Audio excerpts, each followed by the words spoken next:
N'oubliez pas de vous abonner dès maintenant à notre chaîne pour suivre chaque semaine des récits incroyables et vibrer avec nous au fil des émotions. Les premiers émois sous les projecteurs, 1969-1971. En 1969, les couloirs feutrés de Motown Records bruisent des pas précipités d'un garçon de 9 ans, vêtu de son costume, noir impeccable. Son nom est Michael Jackson. Timide, silencieux, il rejoint ses frères dans la légendaire équipe familiale, les Jackson 5. À quelques pas de là, resplendit Diana Ross, l'étoile montante qui a conquis le monde en tant que figure de proue des suprêmes avant de rompre avec le groupe pour entamer une carrière solo flamboyante. C'est elle, selon la légende que Michael a lui-même façonnée, qui aurait découvert les Jackson 5.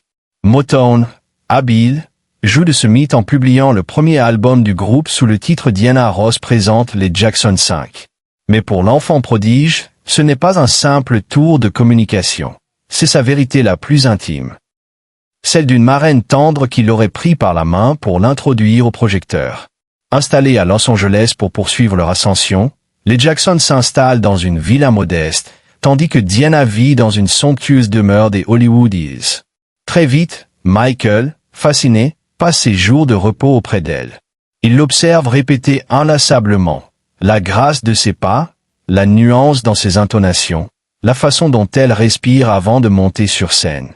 Chaque battement de cils, chaque inflexion de sa voix devient pour lui une leçon précieuse. Alors qu'il n'a que 11 ans, Michael fait ses premiers pas en solo lors de The Diana Ross Special, un show diffusé en prime time. Il y interprète « Got to Be There » avec une prestance inattendue chez un enfant. Les coulisses révèlent les soins maternels de Diana, un mot d'encouragement avant chaque prise, un ajustement de posture, un sourire rassurant. « Il m'admire tellement », confiait-elle, « alors j'essaie juste d'être à la hauteur. » 2. Complicite E.T. Apprenticeship, 1972-1977.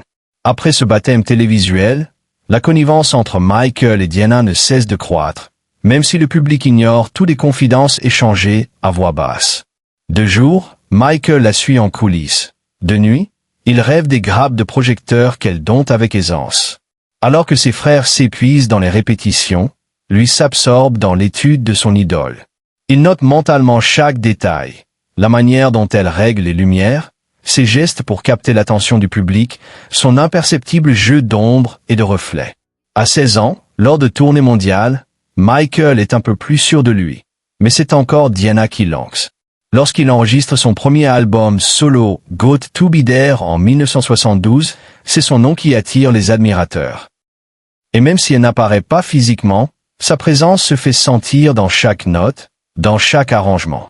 3. Fusion Artistique en New York, 1978-1981. L'expérience la plus marquante survient en 1978 avec The Wiz, cette réinterprétation afro-américaine du Magicien d'Oz. Michael y est l'épouvantail, Diana une Dorothée flamboyante, rôle qu'elle marque de son seul nom. Pour la première fois, ils partagent non plus quelques heures, mais plusieurs mois au sein d'un même appartement new-yorkais, loin des hôtels impersonnels et des managers en costume. Les techniciens se souviennent de dîners à deux, d'échanges passionnés sur la musique, la danse, la vie. Michael, alors âgé de 20 ans, confie à Diana des maquettes de chansons inachevées, cherchant son avis sur les mélodies, sur les paroles. Elle écoute, puis propose une nuance, un mot différent, un silence à garder. Ce ne sont plus des heures de répétition, mais des instants de vulnérabilité où l'enfant prodige se révèle artiste en quête de sens.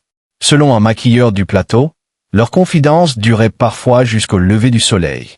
Diana appelait Michael « bébé », un surnom qui, loin de l'humilier, le rassurait. Pour lui, cet espace-temps devenait un refuge, un sanctuaire où il pouvait exister sans masque, sans contrainte. 4. Le tournant de la gloire, 1982-1984. Lorsque Thriller sort en novembre 1982, Michael est projeté sur le toit du monde. Les ventes explosent, les records tombent, et lui devient une icône planétaire. Pourtant, malgré les tournées triomphales et les clips spectaculaires, une part de son cœur reste tournée vers Diana. Lors d'une interview en 1983, le journaliste sonde l'artiste sur ses rêves, ses désirs. Quand il lui demande qui est la femme idéale, Michael, sans hésitation, répond Diana Ross. Je l'aime. La stupeur est générale. L'écart d'âge, 28 ans contre 14, et la pudeur coutumière de Michael rendaient cette déclaration presque impensable.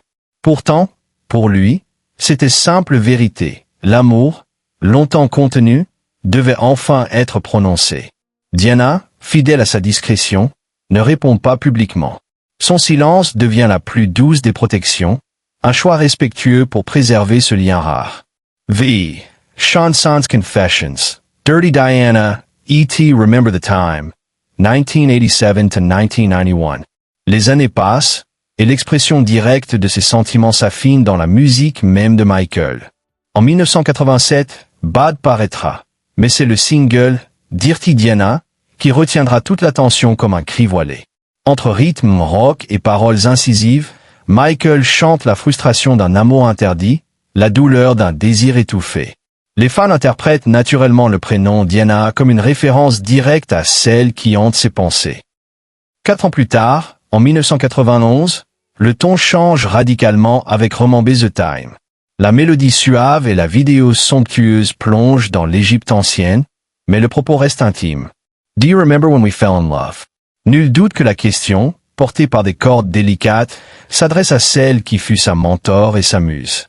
Là où Dirty Diana exprimait la colère et l'amertume, Remember the Time célèbre la nostalgie et la tendresse. Deux échos complémentaires d'un même sentiment, deux facettes d'une passion non consommée. 6. Jaloux et silencieux. La retraite médiatique, 1985-2002. En 1985, Diana Ross épouse un magnate norvégien lors d'une cérémonie intime en Suisse. Michael, jaloux et meurtri, choisit de ne pas participer à la fête. J'étais jaloux parce que je l'ai toujours aimé, confiera-t-il plus tard. Pour lui, l'amour n'était pas un simple mot, mais une émotion viscérale, indissociable de son être. Dans les années qui suivent, on assiste à un Michael de plus en plus discret. Les interviews se raréfient, les tournées ralentissent, et la star se replie. Ses proches notent un changement. L'artiste perfectionniste se fait introverti, les sourires pour la presse s'effacent au profit d'une méditation silencieuse. Pourtant, dans l'ombre, son attachement demeure intact. Lorsqu'il rédige son testament en 2002, il inscrit un détail insolite. Si sa mère venait à être dans l'incapacité de s'occuper de ses enfants, la tutrice légale serait Diana Ross. Un choix bouleversant, témoignage ultime de la confiance et de l'amour qu'il lui porte. 7. La salle Diana, sanctuaire intime à Neverland. Après la disparition tragique de Michael en 2009, le monde découvre qu'il avait aménagé, dans l'enceinte de son ranch de Neverland, une pièce secrète dédiée à Diana.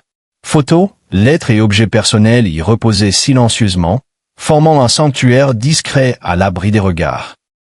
Les rares initiés parlent de la salle Diana comme d'un lieu de recueillement, ni musée, mais le refuge discret d'un cœur resté fidèle.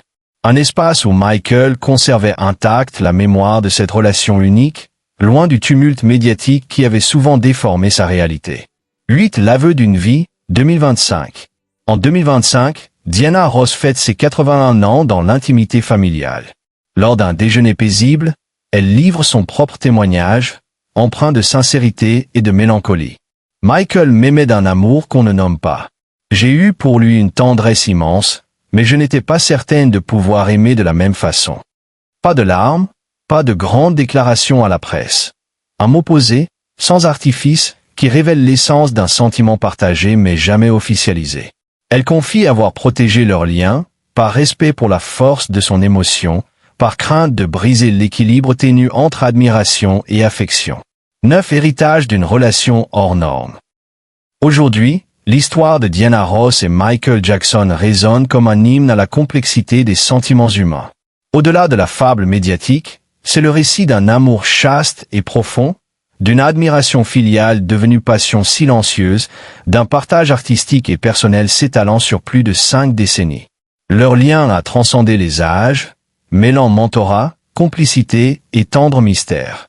Il rappelle que parfois, l'amour ne se manifeste pas par des baisers ou des déclarations torrides, mais par la confiance mutuelle, la protection d'un secret et la volonté de préserver l'autre du regard du monde.